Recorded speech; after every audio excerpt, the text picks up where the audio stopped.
This video is brought to you by Podshow. I almost lost it. Don't lose our lunch. I can't lose our lunch. This is our lunch. Oh god, this is our lunch. It's kind of our lunch. It's kind of our lunch. Podshow, delicious Japanese snacks delivered to you straight from the land of the rising sun and our lunch today. You can get 10% off your first order with Team 4-Star 10 at checkout. But let's check out what Podshow has for us this month. I can't believe I spun that around randomly and it gave me the right side. That's crazy. Today we have Tropical Travels. Interesting. Also a thank you. Aw. First on our Flavor Town destination, we have Okinawa salted shikwasa fried kaki no tane. Got a slight hit of citrus to them. They're crumbly like the puffy Cheetos. I do like the salted citrus flavor. It's a great combination, very refreshing. Next up, Marui Chinsuko. Oh, it's Ben Emo flavor. It's fucking purple yam. Made by Nampo. Oh, this might be one of my favorite cookies we've gotten from them, just consistency-wise.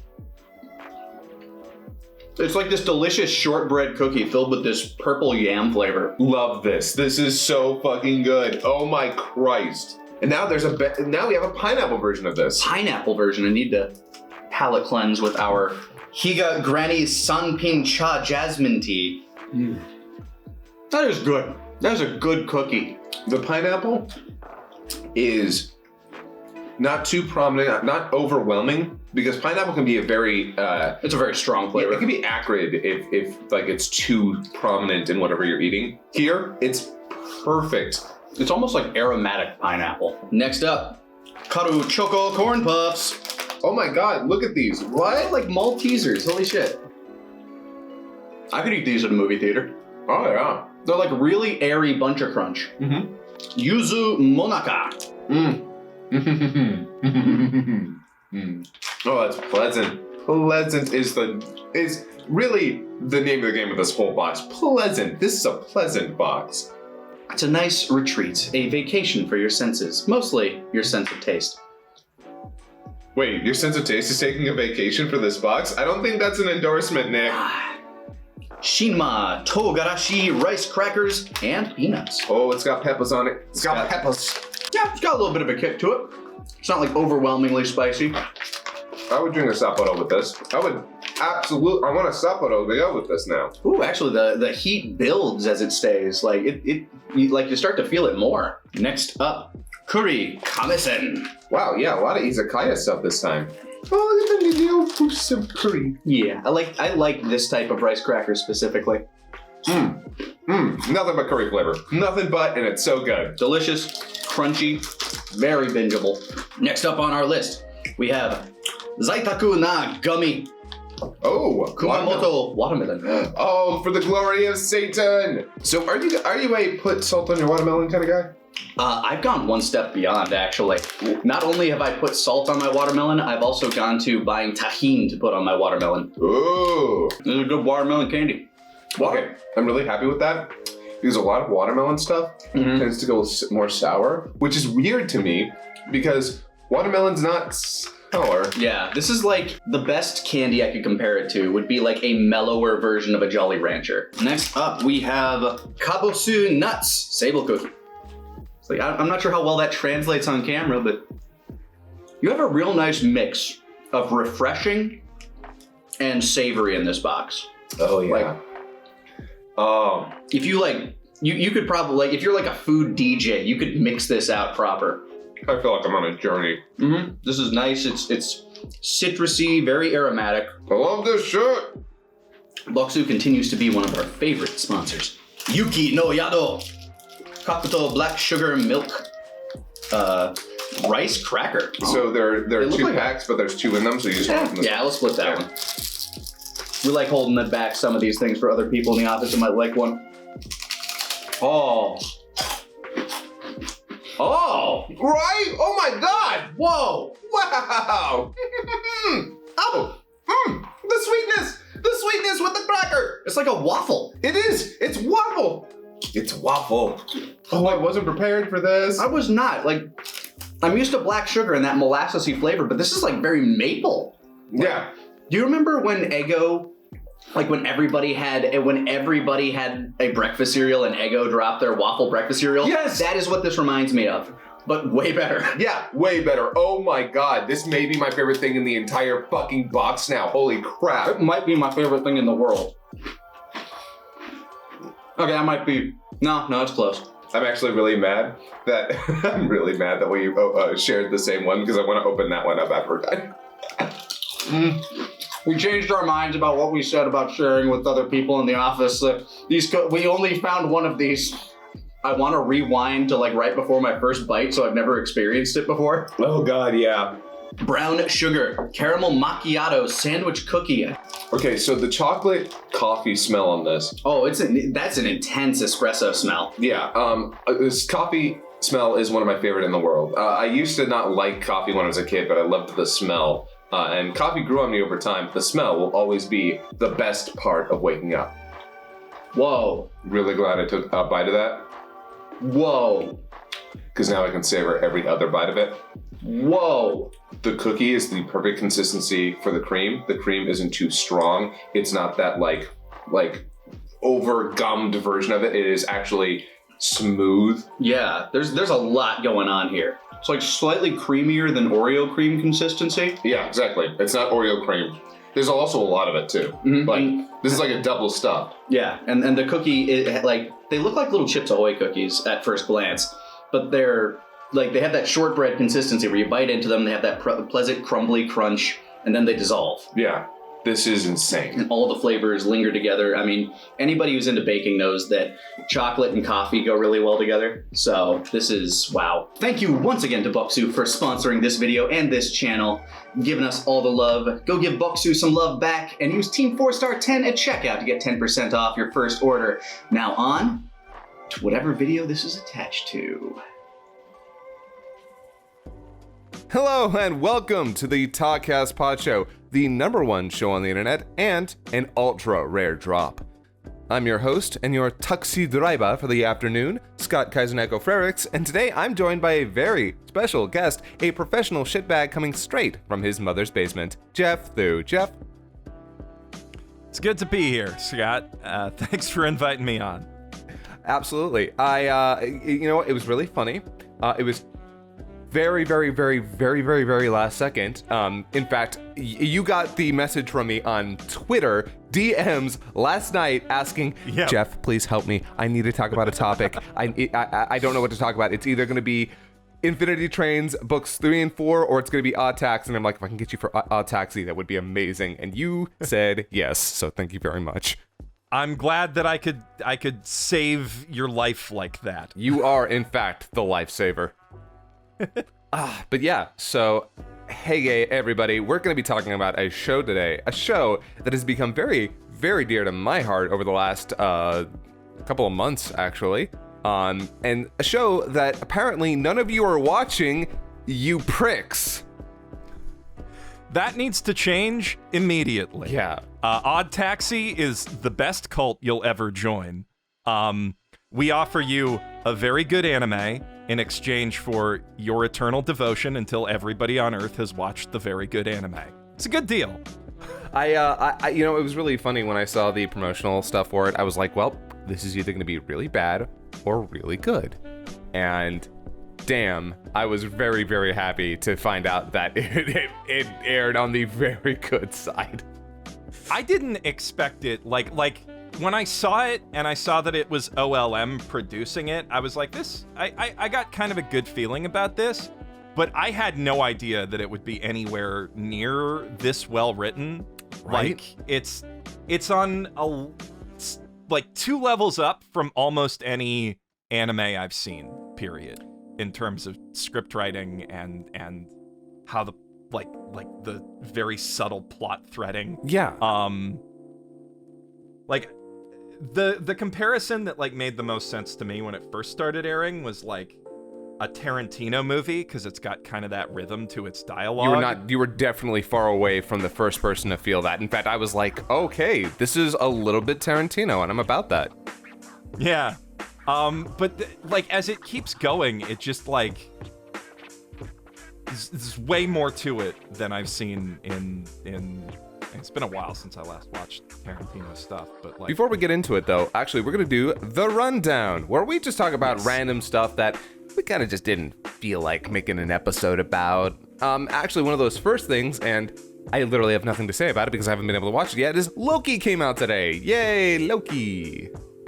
I also have not had a chance to watch that, but that's exciting. He's one of the best Marvels. Yeah. I enjoy him a lot. I'm pretty sure that in 2 weeks from now, we'll probably do an episode on it, review the first 2 episodes, and then do what we usually do with these Marvel shows and come back with a full review after the entire season is done. But yeah, we haven't seen a whole lot of it. I'm definitely looking forward to it, though.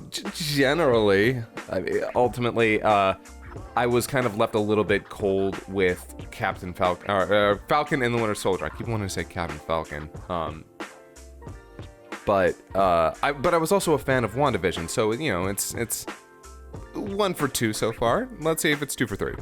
But I remember I've kind of been turned off all of the Marvel, like I haven't watched many of the Marvel shows. I watched all the ones that dropped on Netflix, and I kind of got a little burned out on that. Yeah. After a few of them weren't super good. Like Luke Cage was great. And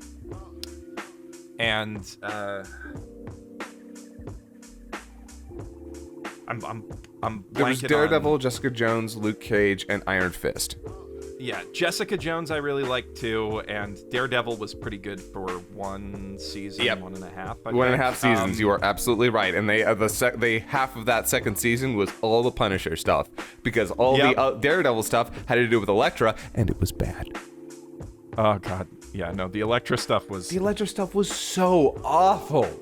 It was unbearable. And that kind of like burned me out on it a little. And I'd also tried Agents of S.H.I.E.L.D., which was... Oh yeah, there was also the Punisher show. Yeah, don't want to ignore that. That was actually pretty good. Mostly good. I do want to check that out because I really enjoyed their interpretation of Frank Castle. But then, like on the flip side, like I watched Agents of S.H.I.E.L.D. and that was very much an ABC TV show. Yeah, right. Like it was okay, but like It was okay, and I've heard really good stuff about WandaVision. Haven't had a chance to dive into that yet. It's because there's so much good anime. It is easily, with the exception of its last episode, the most creative and off-the-wall thing that Marvel has done in years. And I'm praying to God we get more of what it did in the Multiverse of Madness, the new Doctor Strange movie coming out, because I needed something cerebral, but also funny and entertaining and interesting, and that's what WandaVision ultimately was for a majority of it. And you've got Sam Raimi. I mean, at the very least, it's going to be well directed. Yeah, I mean that's an understatement. Sam Raimi touching Marvel cosmic stuff. I'm very excited for that. But yeah, no, I really like Doctor Strange. I think Marvel Cosmic's probably the strongest stuff in the MCU right now. Yeah. Just, thinking of... Anyway, I'm sure we gotta move on from this. Yeah, well, outside the Marvel stuff, I don't even know what's been happening the last couple of weeks. Genuinely, I was actually out of town visiting a friend on a vacation, and then Nick had to go out of town, leaving this job to me, so... Out of town. That sounds nice. Oh, God, right? Yeah, no, we got vaccinated, and, after those 2 weeks were up, we're going on trips. So you've had both your doses? Oh, yeah, I got that Pfizer immediately, although I know it's a bit harder for you guys. Yeah, we're still... It's going to be a month or two until I can get my second Pfizer jab. Whoa. But I've got my first one. A month or two? You're not supposed to, go beyond a month after your first one, though. Yeah, but, there's a certain other country that's got the vast majority of the supply, and we've kind of got to, dole it out between our high-risk population while also getting it out to people who want it. It is maddening that there are so many people in our country that won't get vaccinated. What the fuck, guys? We have more than enough.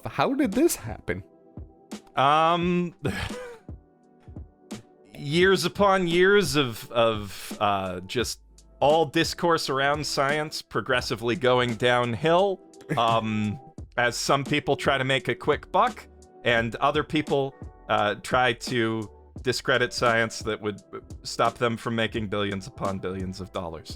Well, let's see. How 10 minutes and we already got political. Damn, I was not even 10 minutes. Damn. Just, I feel, I know it is political, but I feel like get a vaccine really shouldn't be. In a certain way, everything's sort of political in its own way. Real quick, actually, since this is the rundown, or is it the roundup? Fuck, I don't remember. Let's talk about Returnal real quick, because I got to play that over my vacation, and that is a very fun game. I don't know if you have a PS5 or have been able to play Returnal. I have been playing a fair bit of it. I stopped after my birthday, so it's been literally 1 month since I last played it, just because I got really busy. But on my birthday, I got on a really lucky tear on like my 10th run through it. Oh, yeah. And I managed to plow through the entire first campaign in one go after my first time beating the first boss. So that first boss is actually probably one of the tougher ones. Just because like after you learn how to play and how to beat that first boss, all the other ones are like, okay, I think I got this. Yeah, like once the 3D bullet hell mechanics sort of click in your brain, the last boss was like the easiest, but it's the arenas that really kick your ass in that game. Actually, I will say the second boss is actually probably the second boss does a lot of tricky shit, but once you realize what shit it's doing, like it really just discombobulates you at first, but once you get an idea of where they're moving and what their limitations are, you're like, oh, you're not nearly as scary as I thought you were. Yeah. In fact, all the flying that they do leaves them vulnerable and makes it harder for them to hit you for a lot of that fight. But you know, I got like a really, like when I got into the desert area, I got a really lucky roll with the second rapid fire gun you pick up. I forget the name of it, but it's got like homing properties. And when you get not corrosive damage, shrapnel damage on it. Oh, shrapnel is oh man. So it just like piles bleed onto anything you hit with it, and it's got homing rounds, so it just like it melted most of the rooms. Bro, have you gotten Portal? Portal? Yeah. Oh no, I haven't. Oh, there are 3 levels to Portal, and let me tell you, you want to talk about melting rooms? Like, yeah, I won't spoil it for you, but once you get a gun that says Portal, pick it up immediately. Just don't even think about it. Just pick it up and go. Deal. I'll do it. I really love how that game feels. It's like I got pretty obsessed with Control like a couple months back when I got my PS5, because they updated it with all the fancy ray tracing and stuff like that. Nice. And like, have you played Control? I haven't played it. I've seen a lot about it though. So if you like how Returnal feels, Control is very much the same sort of run and gunny type thing. I do love a game with very tight controls, and I definitely feel like Returnal. I very, very rarely feel like I fucked up and or the game fucked me over. And that's very important for a game like Returnal. I mean, the game has fucked me over once or twice by being like, hey, by the way, this room has like 1 billion guys that you weren't prepared for. Suck it. Yep. But it's never the controls that make me feel like the game fucked me over. Yeah, no, it's just you walk into a place and you're locked in and you're like, uh-oh. You just, why did you spawn like 3 fucking, oh god, I don't know what they're called, but the ones that had come in through the fucking portals. The ones that like start as a sphere.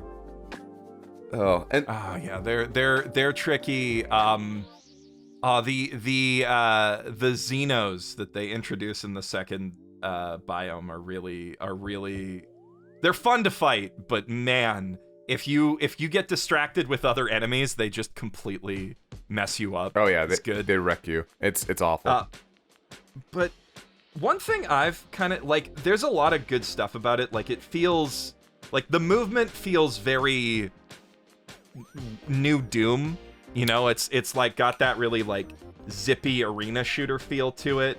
And I think that like that's already just fun, and they've got a good way of working with that. But one thing that I was surprised by how useful I found it to be is the HD rumble feature. Yes. Oh my god.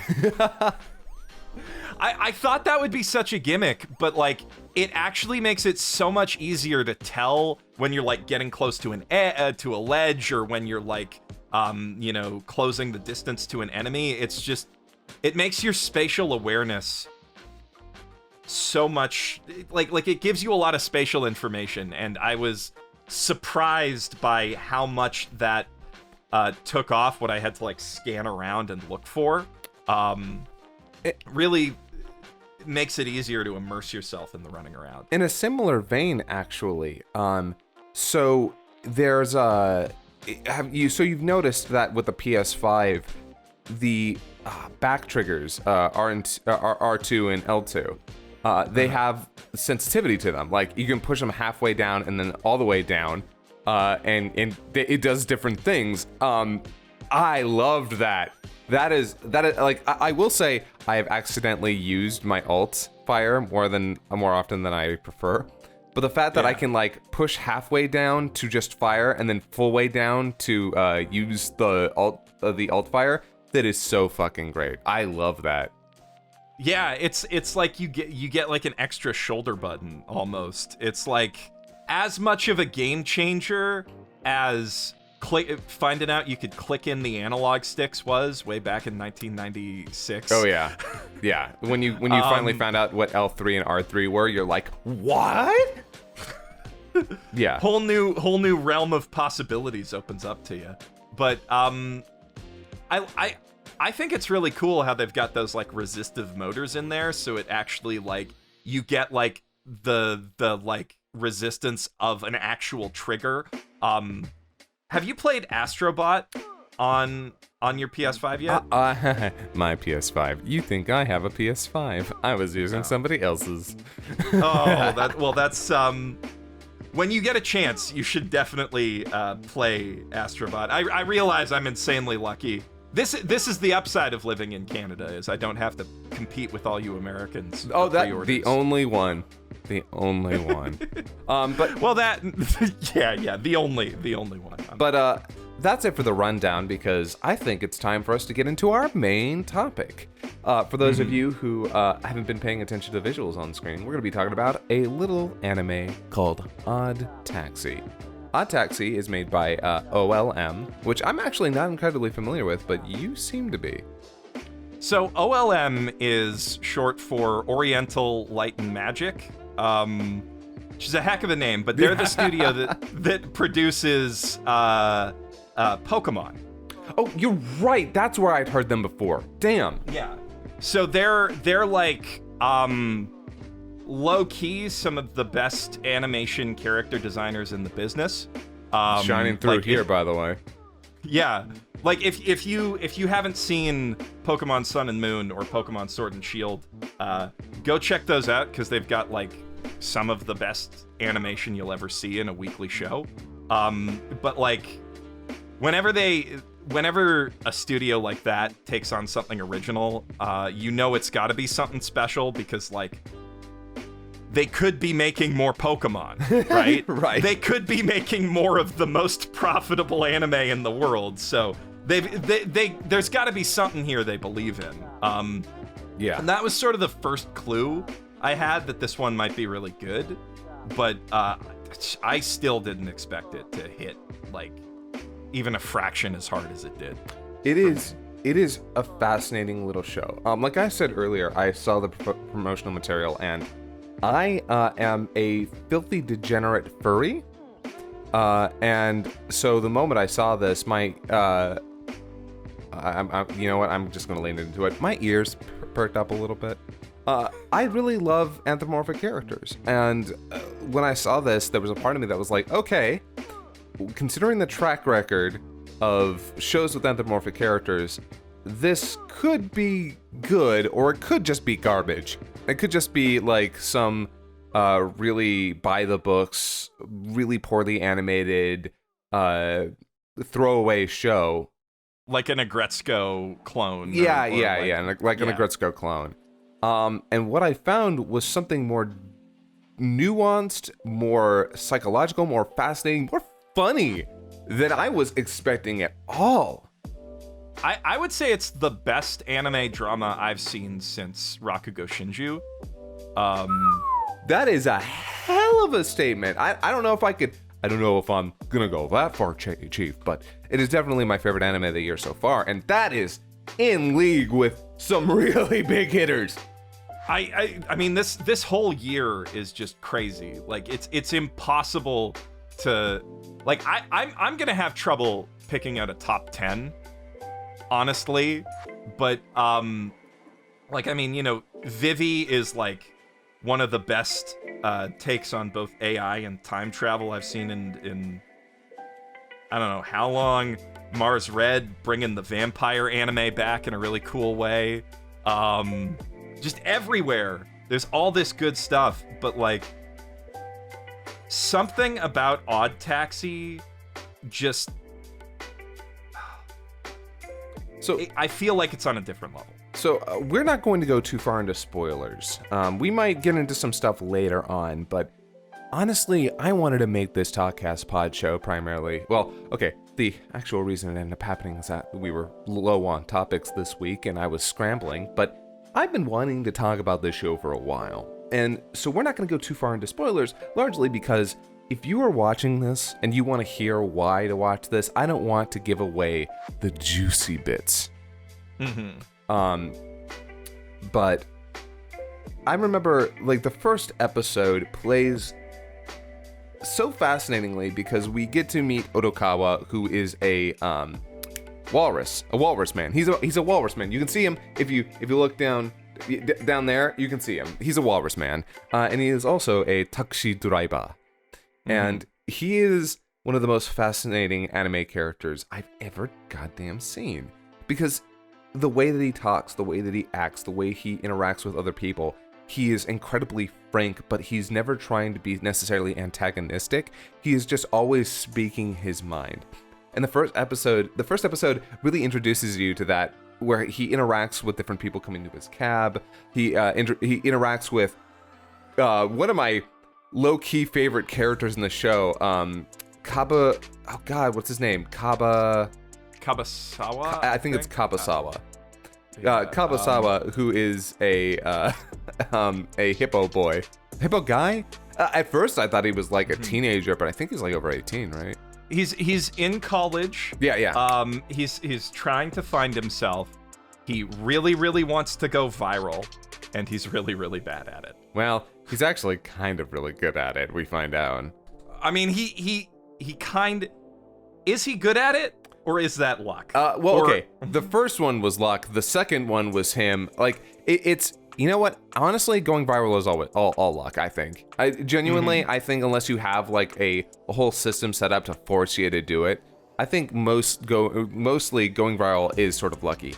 But he does go viral, and I think one of my favorite parts about Odd Taxi is the way that it very much slow burns its main plot. It is not. It does not rush into what the overarching story is. Every single episode is just focused on meeting a new character, or returning to an old one and giving more context, more ideas about these characters' lives, how they interact, and how they all ultimately intertwine. Because at first, a lot of it feels all these characters in different ways feel very disparate, but as time goes on, everything intertwines together in a way that's not only very natural but also fascinating. It's like each episode is just like laying down a couple threads, and you don't necessarily see how they all connect, but then like you pull back and you realize it's been cross-stitching this huge picture that like there's so many little details in it, but the big picture is also just fascinating and beautiful. And like we're just even in episode 10, we're just sort of getting the full picture now. Actually, in fact, it isn't until episode 10, which, small spoilers, the name comes up. they drop the name. and I'm not going to spoil how or where, but it's perfect. It's just perfect. Yeah, no, it made me Peter Griffin, you know. They did it. Yeah, no, absolutely. But yeah, it's the picture that it weaves is fascinating and provocative. But the one thing I do like about this show, it's a seinen title, and it plays very much like a seinen title. It doesn't do a lot of the traditional tropey stuff for kids, but it also doesn't devolve into any gratuitous violence, sex, drug use, anything like that.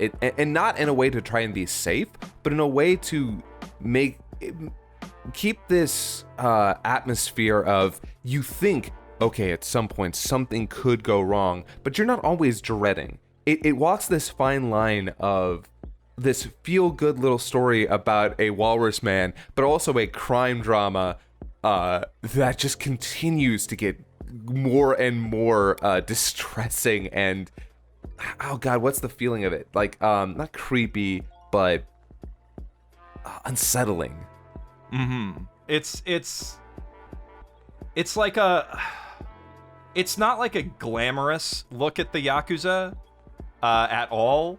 It's kind of like it's kind of like some of I mean, I haven't played that many of the Yakuza games, so I'm exposing myself a little here, but it's kind of like one of the Yakuza side stories almost, where you're in on some like on many levels insane get rich quick scheme run by idiots, but also they're really dangerous idiots. Yeah, no, who absolutely. And there's so much I want to say, but I don't want to spoil, but like I do. So I one of my favorite characters in the entire thing is Dobu, yes. the mandrill. Which, funny enough, he started off as a character that I was like, man, this asshole. But as time has gone on, Dobu has proven himself to be like, I love this cast. This is one of the strongest casts in any anime I've watched in years, because every single character builds and just becomes more interesting and more, oh my god. Like, I don't know how, again, I don't want to go too much into spoilers, but there's a character who is an alpaca. She is a nurse, and early on, she introduces that she knows capoeira. And which is one of the cutest scenes. One of the best scenes in the entire show is when she says, oh yeah, I know capoeira. And of course, our main character, this surly, cynical, dry dude, is just like, I don't know what that is. And she shows it off, and it's perfect. It's the animation in the show is incredibly, I wouldn't say limited, but it's reserved. It does not. Mm-hmm. It doesn't get too flashy. None of this is showing up on Sakaga is all I'm saying. But that it's more about shot composition. Yeah. Than it is about like crazy movement. There are like a couple Sakuga-y scenes, but for the most part, it's like focused on the drama and the character. But like, they put so much personality in just the limited animation that they have. Yeah. But yeah, that capoeira scene was so cute and funny. And she's also got like is it episode 2 or episode 3? One of the first episode 2.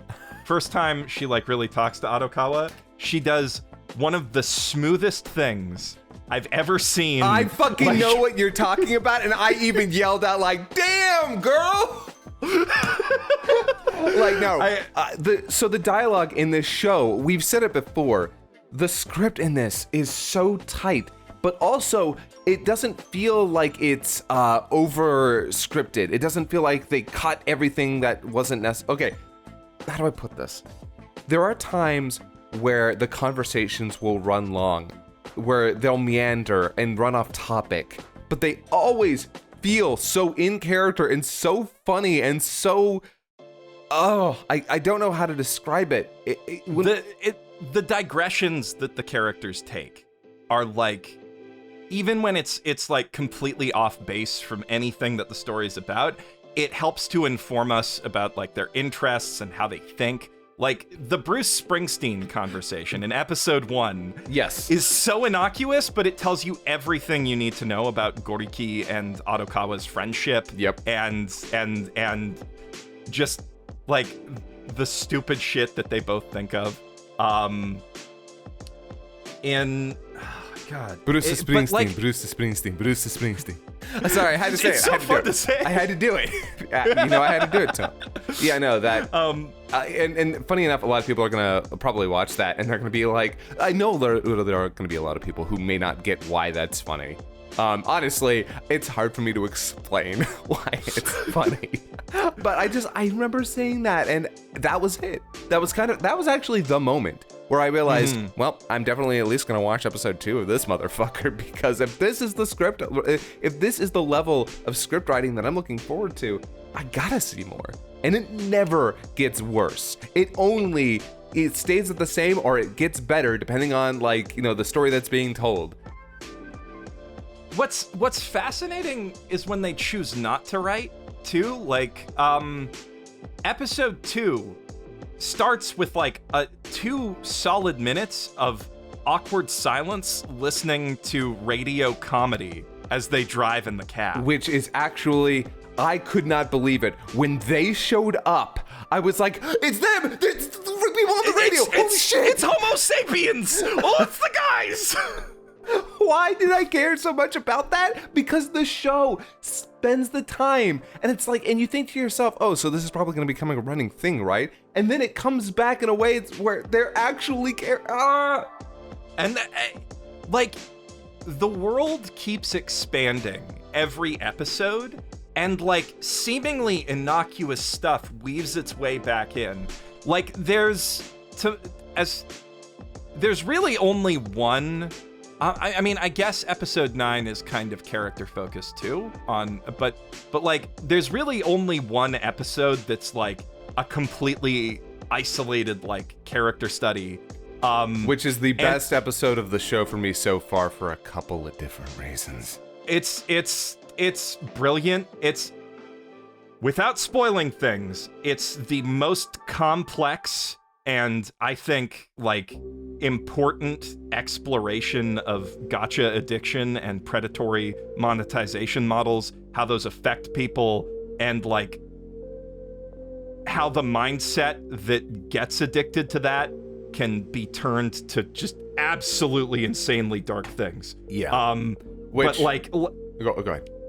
But like, the thing is, while that is one of the best character pieces I've seen in like ages, every single character in the show is as deep as the main character of that episode. It's just that their depth is woven into the background of like a dozen other scenes, and then like a thing will come back and you'll be like, whoa, that's coming back? And like you feel so good for having noticed these things about these people. It's insane that a show can drop so many small, seemingly innocuous things that never feel frivolous. You never feel like, oh, I didn't need that. You still appreciate it when it's there. But when it comes back, you just don't expect it to. There's nothing in the show. This show uses all that fucking buffalo, guys. The other thing is, I really don't think it would work at all if it wasn't, I mean, for like in narrative reasons, it wouldn't work if it wasn't a furry story, but also like the furry character designs are part of what make the characters stick in your mind so well, so that when they come back, you remember little things about them, but also they end up reflecting aspects of their personality in really interesting ways. Like there's a calico cat, for example, without getting too much into spoilers, who's like both got an innocent side to her and is like has some darkness on her. And that's like represented just in the pattern on her fur with like this little brown splotch on white skin that like shows her being two-faced before you know anything. And like that's just one character design that's just perfect. And most of them are just perfect for immediately telling you what a guy's about. Yeah. Or, you know? It's interesting because when it comes to the whole furry angle of it, when I was watching it, there was a part of me that was like, okay, how deep is this going to play into it? Is this going to be a Zootopia level? Is it going to be Beastars level? Or is it going to be something that it's mostly just kind of a way to have varied character designs that don't come off as too goofy because they're human? And it was really more of the third, and more than anything else, like the fact that they're animals rarely actually comes up in conversation. They don't really tie, oh, just like an alpaca, just like a walrus, and just like a this or that. But yeah, it's more a Gretzko, where it like feels like ordinary Japanese people represented by animals. Yeah. Than Beastars, where it's like world building a world of animals.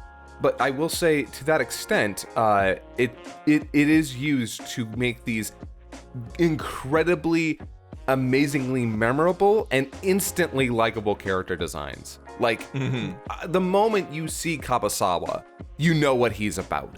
The moment you see, oh my god, poor Kakihane. So this show, besides the fact that, you know, talking about gacha mechanics, I feel like this entire show really is about modern technology and how it affects our lives and how we interact with it. Because that is a running theme throughout the entire show, if you'll notice. Like a lot of these characters, except for Otokawa, but even he still runs into the issue of he is unfamiliar with these technologies, so he's constantly out of the loop. But everyone who is familiar with these technologies in one way or another is complicating their lives in ways that are unfathomable, but also incredibly relatable. Yeah, no, it's like everybody's got like a social media addiction or like some kind of problem that they're making for themselves. Yeah. I mean, even Otokawa, he's just a generation older. He like listens to the radio. That's his tech trap.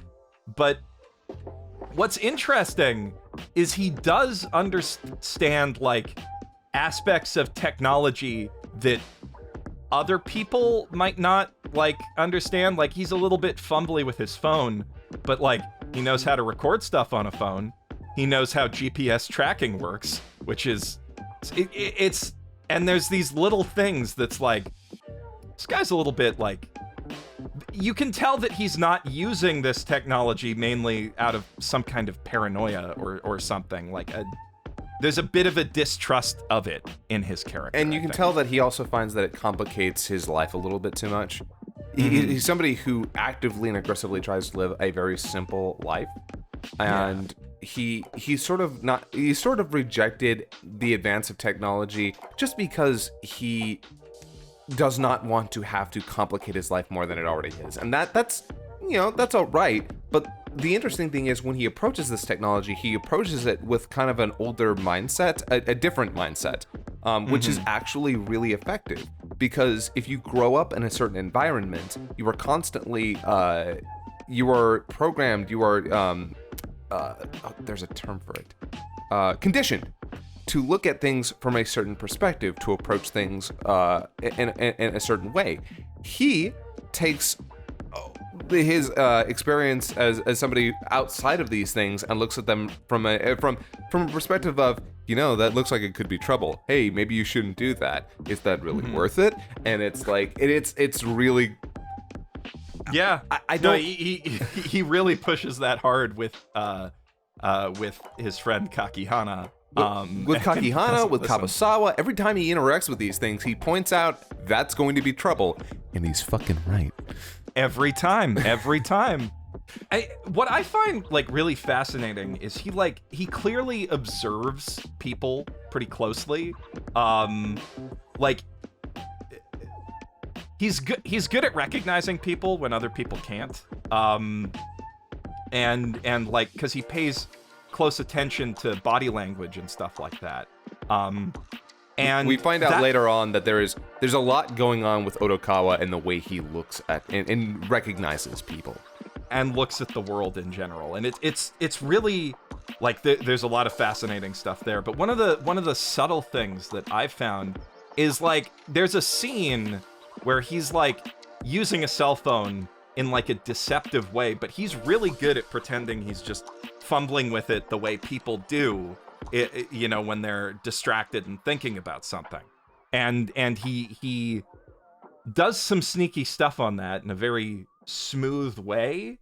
But it like this, it's hard to describe without going into spoilers. Yeah, but the specific thing he does is like, you can tell he's looked at a lot of people who just stare at their phones and understands how people stare at their phones to distract themselves. He also seems like a guy who's probably seen a noir movie or two, where he's probably thinking like, I know what I have to do here. I know I've seen this before. I just have to stick to it.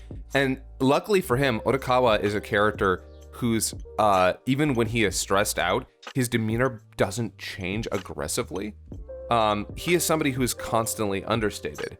So it is harder for people, like, whereas he picks up on people incredibly well, he himself is hard to read, which is very cool. That is actually really interesting that he is so difficult to read that when he does shit like that, it makes sense that he goes unnoticed. And he's also become increasingly over the course of the series a better liar. Yeah. Which is scary because he was a pretty good one to begin with, it seems like. Yeah. But the more people he meets and the more he has to lie, it's fascinating. You don't, and the cool part about it is it doesn't feel like a degradation of his character. You don't feel like he's falling down this hole. In fact, you feel like he is steel being sharpened by everyone around him to be better. And that is so neat. He oh God. His backstory is really interesting too. Like my God. And we don't get that till like way later too. That's been, oh man. There's always like a new layer being pulled back on something. Like anybody who you think is gonna be a one-note character will come back and surprise you in interesting ways. Like there's a duo who seem like just comedy relief. Good. The Homo sapiens? Sleazy cop, dumb cop. Oh, right? Fucking what are they? The Diamond Brothers. Oh, the Diamond Brothers. Okay, I will say this. Out of the entire cast, I actually don't like the Diamond Brothers that much. Specifically because older Diamond, okay, yeah, that's accurate. Younger Diamond, how did you get on the fucking force, bro? Because they'll take anyone, and he's a true believer. He's stupid he is enough to be a true believer. He is so dumb. He is so goddamn dumb. I love how they show that with him specifically asking a question that every other character in the show has moved on from because it's like not, because it's so obviously not that, except it might be. That's the weird thing. Like we still don't know what's in Otokawa's closet. I don't know if I'm ready to find out what's in Otokawa's closet. I don't know if I'm ready. I don't know if it's gonna be a cat. I don't know if it's gonna be you know what. But damn. It's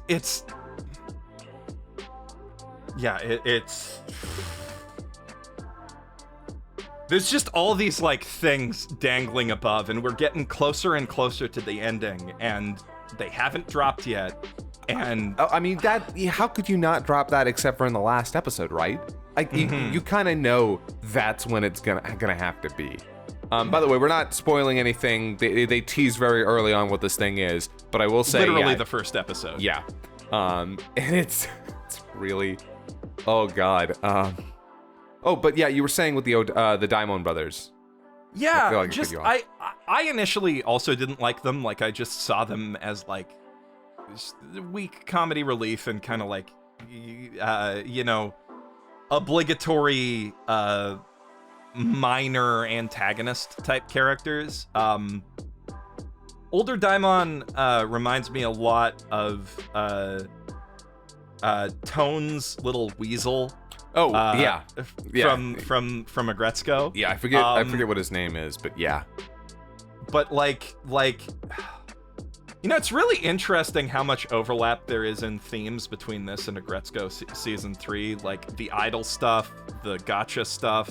But anyway, he kind of reminded me of that, but then like his character gets like more despicable, and at the same time, younger Daimon gets, you kind of feel for him, even if he's, even if he's dumb, he does sincerely believe in like the ideal of a good cop, and he's like trying really, really hard to do that, and you just feel for him because the way he wants the world to be isn't how it is. Nope.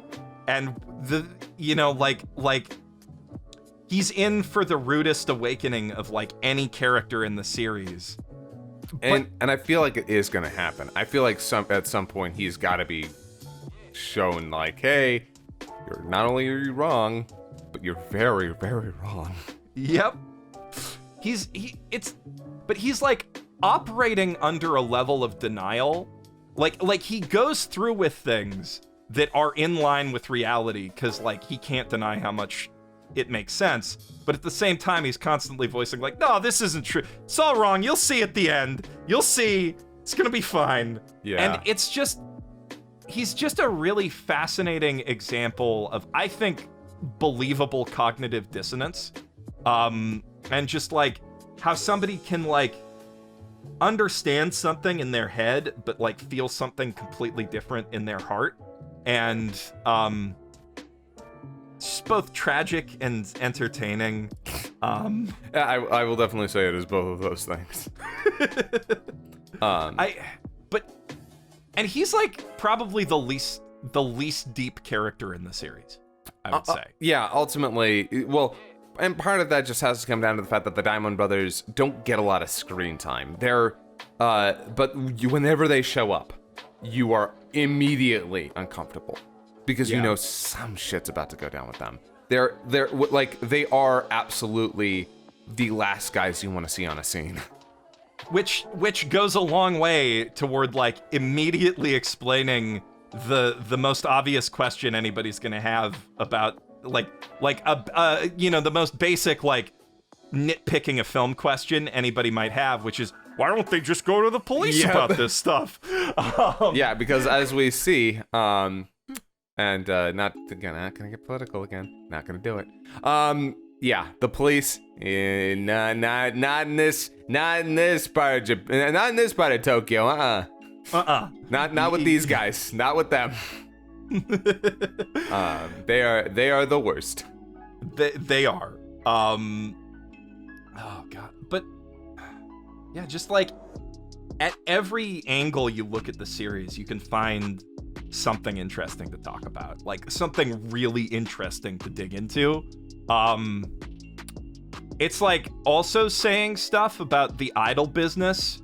Some minor stuff. I won't lie to you. Every time I see idol shit show up, I break a little bit on the inside because I never feel like, even in the most critical stuff I've ever seen, I still feel like most of the idol stuff I ever see never is wholeheartedly truthful about how shitty idol the whole idol life actually is. Mm-hmm. How that business like dehumanizes you, basically treats you as a commodity, takes away your free will and free thought, and puts you on display for a bunch of people until you're too old and then shoves you off for the next young thing. Yeah, no, I have particular opinions on that and Korean pop, but if you say anything bad about K-pop, you will die. Which is weird because I'm not gonna say why, because I don't want to die. Yeah, no, nobody wants to die. But like, I don't know, you'd think that the people who love these stars so much would be concerned about the businesses exploiting them, but that's... Well, and so I think a lot of people kind of tacitly acknowledge that, which is why they spend a lot of money on them, thinking, oh, I'll give you as much money as I can, I'll give you all my support, and then you can't go away, because if I keep giving you my support, that means that you'll do well, you'll get that money, you'll be set for the rest of your life, and nope. But, I mean, it is, like, Odd Taxi, I think, while it's probably not critical enough of that business, does acknowledge that, and it also acknowledges how it uses whales. Mm-hmm. How people get manipulated, which ties into a side story in a really interesting way that also explains why the backup singers in the idol group are made to wear masks by the people who are managing them. Oh my god, I just connected that. Holy shit. That's why they wear the masks. Goddamn.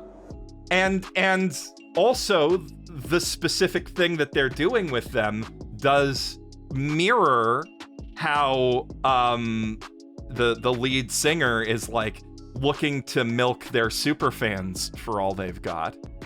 Yeah. So it's like it's in there. It's in there, and there's like there's so many layers of commentary to everything. I will say, I feel like Imai is probably the one character who. So Imai is the fan, the super fan, and I feel like he's the one character who genuinely, like, he's not bad. There's nothing bad about the character. Like, whenever he shows up, I'm like, oh yay, it's that guy. But I do feel like he is the one who is the most there to service the plot, whereas every other character is truly fascinating and interesting to follow in their own right, where he is just there to, well, win the lottery. Yeah. But that's... it kind of works because he is just a guy, but also, he's got some interesting connections to other characters that come up later. True. He does become very integrally intertwined with the events of the second half of the show. Yeah, but like also he shows us a side of one half of Homo sapiens that we don't get to see otherwise. Yeah. Yeah, like there's he is definitely, I think you're right, the least fleshed out character. But he is also kind of like a dumb millennial who's built his entire identity around an idol group that he likes. Yeah. As a distraction from his shit boring night job. I am sort of curious though. Oh man. And speaking of the Homo sapiens, by the way, which by the way, I'd actually forgotten about the fact that Imai works with the other dude. I completely spaced on that, but that makes a lot of sense. But the Homo sapiens are the hardest characters to follow. Not because they're not entertaining, not because I don't love them, but the way they've developed has broken my damn heart. It's so, yeah, no, it is heartbreaking, because like that is how it be in that cruel world that they're trying to break into. I guess, but like, I guess the big thing about Odd Taxi, it gives me as all of you at home might know, my anime watching pal Gavin, I've talked about him a few times. I watch a lot of my anime with him.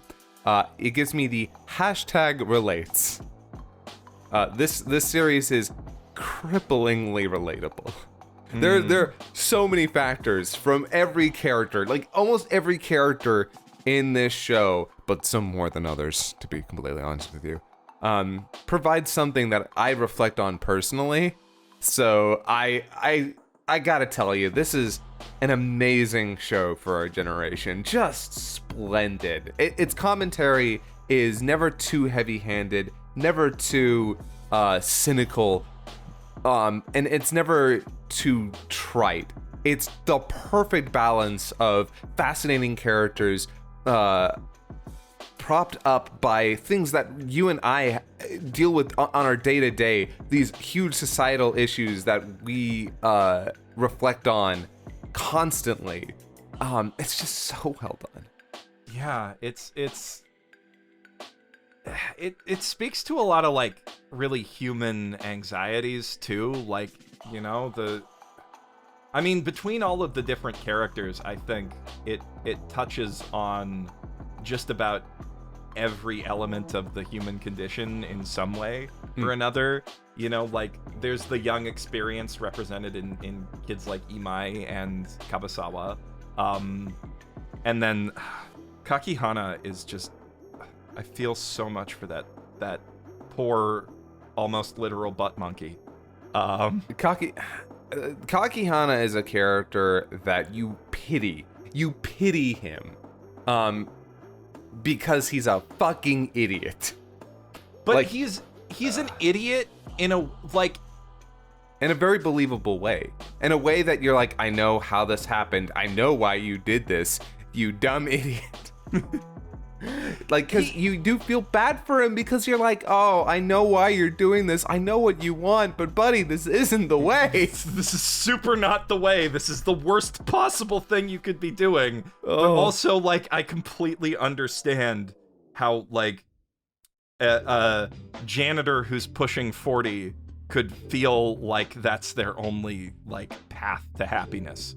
You know? Like, it's just... It's funny, it's sad, it makes you reflect in great ways.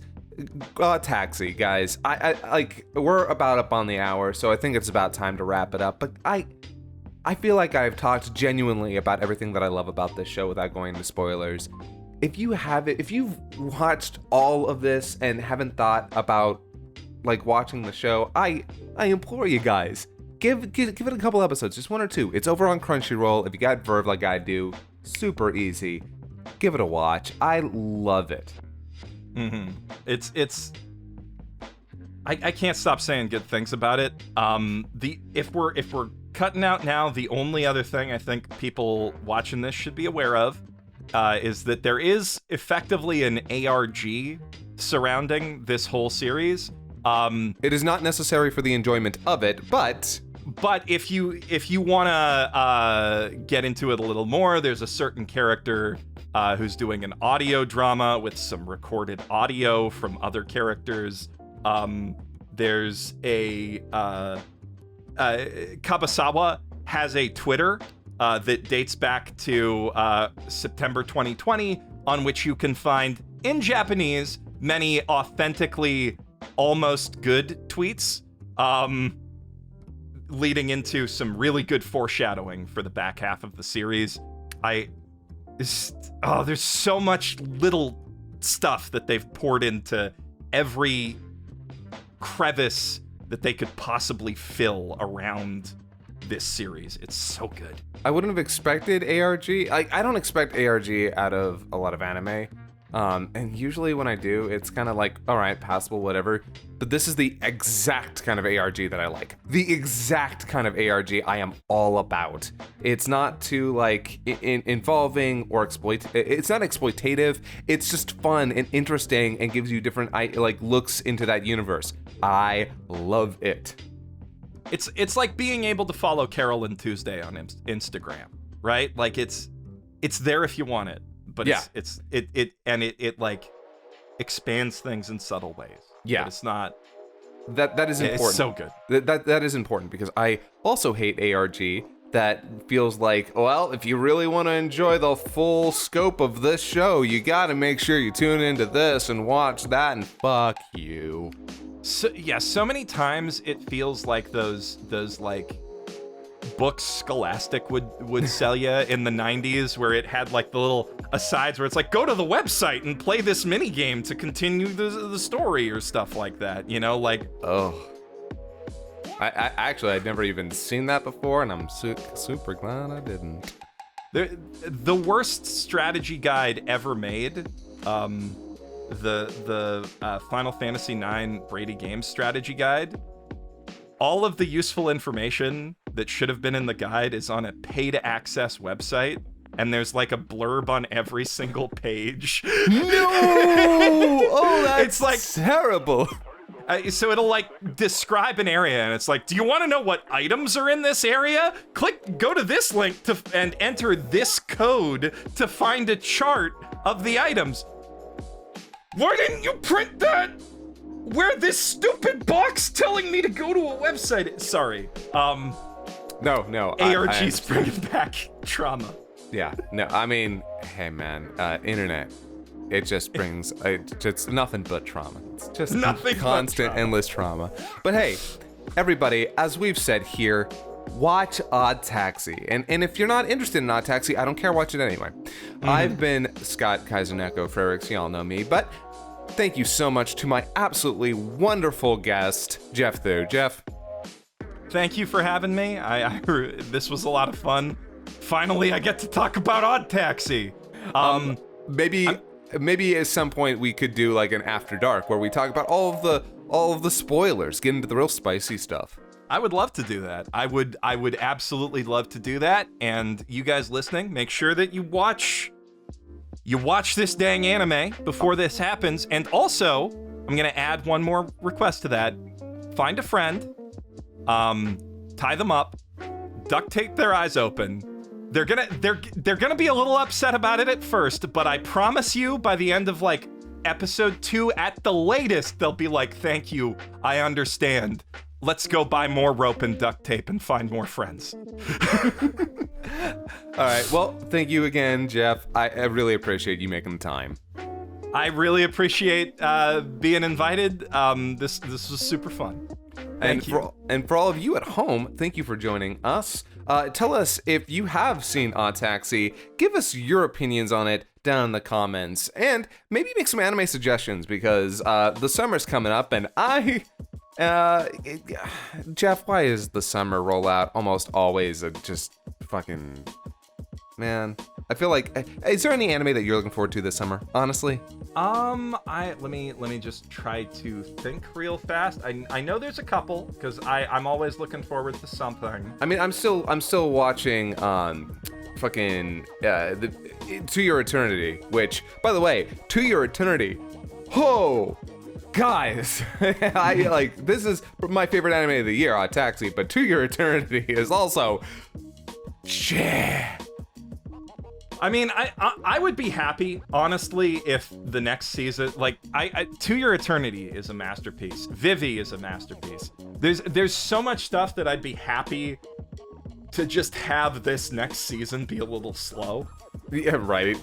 Just so I can catch up. It's been a hell of a season.